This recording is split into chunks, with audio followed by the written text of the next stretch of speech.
Sen adamların hakkında yaxşı olassan, Allah da ahırını yaxşı eder. Seni toqtaştırar ahır tınışlarının tamamından canın çıkıp, qarqağını taşıp getegenine, o zaman Allah kimisi toqtaştırar. Allah-u Teala toqtaştırar, iman salğallarını toqtaşkan söz bulan, dünyada da ahirette de toqtaştıran sözün Allah başçısıdır. La ilahe illallah. La ilahe illallah. Tuğdur bizim şonuma hey tuğdurgan Allah. Öldür bizim şonuma hey öldürgen Allah. Tizgir bizim şonuma hey tizgirgen Allah. Qara o adamlara özdege ölüm gelgende la ilahe illallah'tan arek bula gün tuğuş gün batış arası çaqlar Allah.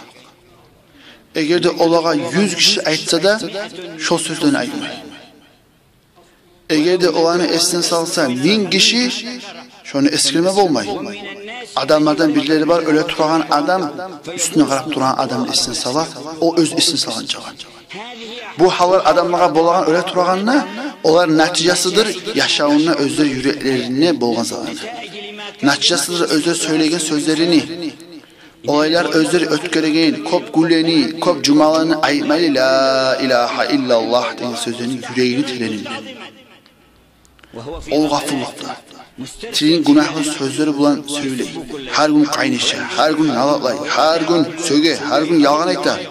Şoyluk bulan la ilahe illallah ayımı söylüyorsan, öyle günde. Sen hiç ondan arek bol yaşagansan, sen hiç onun talabını hıyanet etkensen, sen hiç onun maasını hıyanet etkensen, şoyluk kadar qarama şonu bulan ahir sözlerin bitken söylüyorsan. O için belki bahal zat. Allah toqtaştırsın bizim şol sözlege, şonu bulan ahiribizden tamamlasın. Bir ele turağan kişi la ilahe illallah deb aytqanına o aytib bolmay pısqan. Başqa söz aytqanı o aytqan. Aşağıya bol aytqanlar. Ne bolsa başqa sözünü aytib bolsa la ilahe aytib bolmaysan degende o aytqan. Meni onu aytmağa qoymay, meni gözlerim haramga qaragan sayqa degan. Bir kere qarama alıp Allah haram etken zatqa şonu san etmey qoysa, tavbada emese şol sözden cambazani adam mahrum.